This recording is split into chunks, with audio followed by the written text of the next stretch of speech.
primer dan produktivitas sekunder. Nah, di sini ada piramida jumlah. Sebelum itu, kami akan memperkenalkan diri terlebih dahulu dari...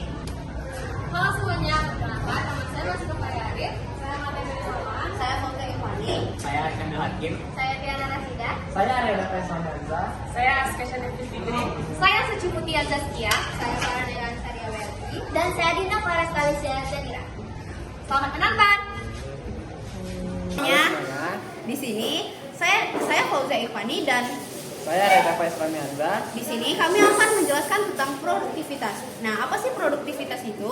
Produktivitas adalah kegiatan suatu organisme untuk menerima, menyerap, dan menyimpan energi. Nah, produktivitas itu dibagi menjadi dua. Ada produktivitas kotor dan produktivitas bersih. Nah, produktivitas itu juga ada namanya primer dan sekunder. Di sini Arya akan menjelaskan tentang produktivitas sekunder. Silakan Arya. Produktivitas sekunder adalah kecepatan penyimpanan energi oleh organisme tingkat konsumen. Organisme tingkat konsumen atau heterotrof mengambil bahan organik dari organisme autotrof dan mengasimilasikannya ke dalam jaringan tubuhnya. Peningkatan biomasa pada heterotrof merupakan laju asimilasi. Itulah penjelasan produktivitas sekunder dari saya. Sekian. Nah, terima kasih Arya. Selanjutnya saya akan menjelaskan tentang produktivitas primer. Produktivitas primer ini adalah laju suatu ekosistem yang dapat merubah energi matahari menjadi energi kimia. Nah, produktivitas ini dibagi menjadi dua, yaitu pertama yang bersih, kedua yang kotor. Nah, yang bersih itu adalah laju tanaman pada suatu ekosistem yang menghasilkan energi kimia yang bersih. Nah, sedangkan yang kotor itu adalah jumlah energi kimia sebagai biomasa yang dihasilkan produser primer. Nah, segitu aja tentang produktivitas primer dan sekunder. Sekian dari kami. Wassalamualaikum warahmatullahi wabarakatuh. Ya, jadi hari ini saya akan menjelaskan tentang piramida energi. Nah, apa sih itu piramida energi? Piramida energi ini adalah sebuah piramida yang menggambarkan pengurangan energi pada setiap tahap tingkat trofiknya.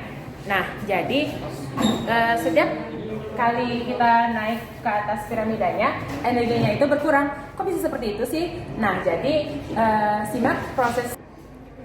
Nah, jadi proses terjadinya itu adalah pertama, produsen mengambil energi dari matahari. Nah, setelah itu konsumen akan mengkonsumsi produsen kan. Nah, karena produsen ini tadinya mengandung energi, jadi konsumen ini akan mengkonsumsi energi. Nah, secara umum konsumen itu biasanya cuma bisa mengkonsumsi 10% energi. Kenapa? Karena 90% energi yang dikonsumsi itu terbuang sebagai panas. Nah, jadi misalnya pada produsen satu ini ada 100% energi. Nah, setelah dikonsumsi oleh konsumen satu memperoleh 10% energi. Dan seterusnya sampai akhir. Nah, jadi itu proses terjadinya piramida energi. Nah, kalian tahu nggak sih kalau piramida energi itu ternyata modelnya itu yang paling baik dari 3 piramida ekologi. Alasannya itu apa sih? Nah, jadi alasan yang pertama itu adalah karena piramida energi ini tidak dipengaruhi oleh berapa besar suatu organisme dan juga tidak dipengaruhi oleh berapa cepat metabolisme suatu organisme tersebut. Nah, yang kedua adalah karena piramida energi ini menunjukkan suatu efisiensi ekologi suatu ekosistem. Dan yang ketiga atau yang terakhir itu karena piramida energi ini memberikan gambaran sifat fungsional suatu komunitas dalam suatu ekosistem. Nah, itulah penjelasan piramida energi dari saya, Askesha Nefis Fitri. Bila ada kekurangan atau kelebihan, saya mohon maaf sebesar-besarnya. Wassalamualaikum warahmatullahi wabarakatuh. Halo semuanya, di sini saya akan menjelaskan piramida jumlah. Nah, kalian pada tahu nggak sih piramida jumlah itu apa? Nah, piramida jumlah ini adalah piramida yang menunjukkan jumlah organisme pada setiap tingkat trofik yang diperlukan untuk mendukung tingkat trofik yang di atasnya. Nah, konsep piramida jumlah ini dikemukakan oleh Charles Elton. Nah, piramida jumlah ini didasarkan pada jumlah organisme di tiap tingkatan trofiknya. Berarti bukan pada ukuran tubuh organisme. Nah, dapat kita lihat di sini gambar piramida jumlah ini disimbolkan dengan bentuk diagram. Piramida jumlah ini berbentuk segitiga karena di setiap tingkatan trofiknya, semakin tinggi tingkatan trofiknya, semakin sedikit jumlah organisme yang ada. Nah, seperti yang di gambar ini, yang pertama itu ada produsen. Nah, setiap dari produsen ini kita sebut dengan trofik yang pertama. Nah, yang kedua itu ada konsumen 1 disebut dengan trofik kedua. Nah, konsumen 2 disebut dengan trofik ketiga, dan yang ke konsumen 3 itu disebut dengan trofik keempat. Maka disimpulkan semakin tinggi tingkat trofik suatu organisme, maka semakin sedikit organisme yang ada. Nah, misalnya di produsen di trofik yang pertama, di situ terdapat ada 2.800.000. Nah, pasti di trofik kedua ini memiliki banyak organismenya itu semakin sedikit. Nah, menjadi 850.000. Nah, begitu juga sampai seterusnya trofik yang ketiga.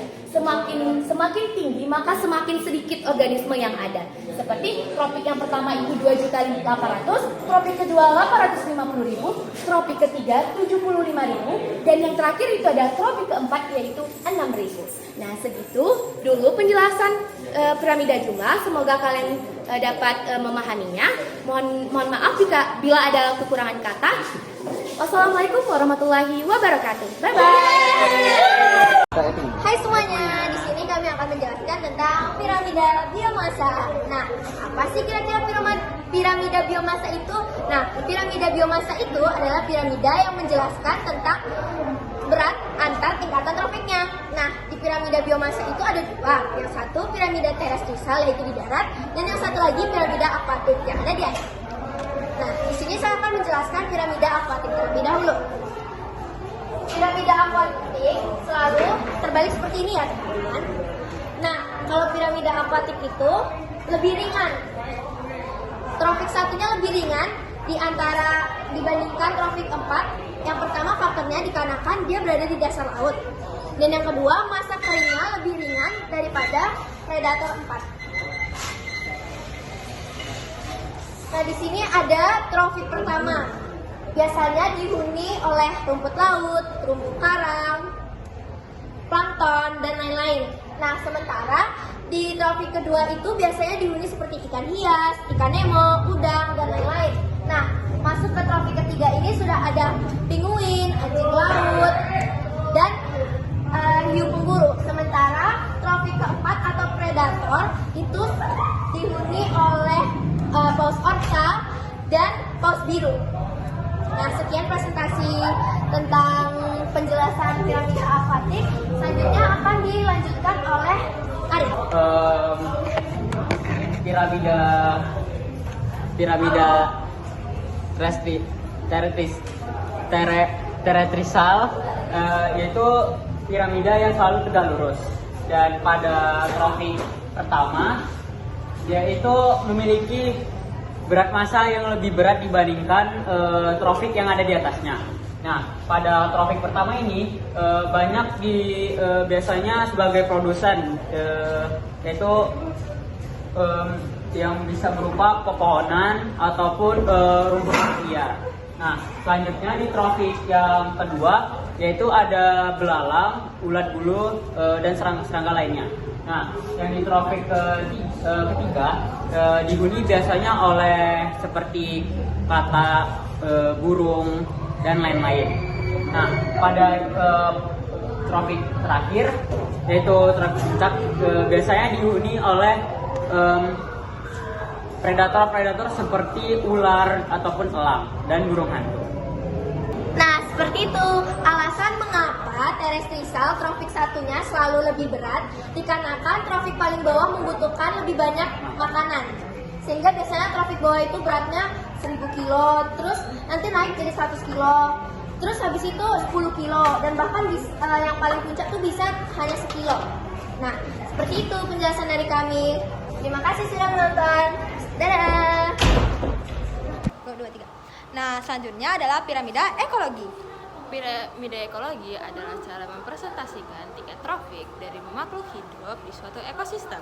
Semakin rendah posisinya, maka semakin rendah pula tingkat trofiknya. Nah, contoh dari tingkatan piramida ekologi itu sendiri adalah yang pertama dimulai dari produsen. Produsen tersebut diisi biasanya oleh tumbuhan, rumput, dan sebagainya. Lalu yang kedua ada tropik 1 atau biasa disebut dengan konsumen 1, biasanya diisi dengan tikus, ulat, dan sebagainya. Lalu yang kedua ada konsumen 2 atau tropik 2, biasanya dia merupakan hewan yang bisa dimakan dan dia juga memakan. Contohnya adalah ayam dan sebagainya.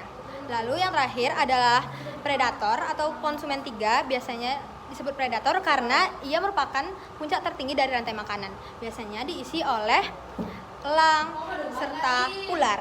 Segitu saja penjelasan dari kita berdua.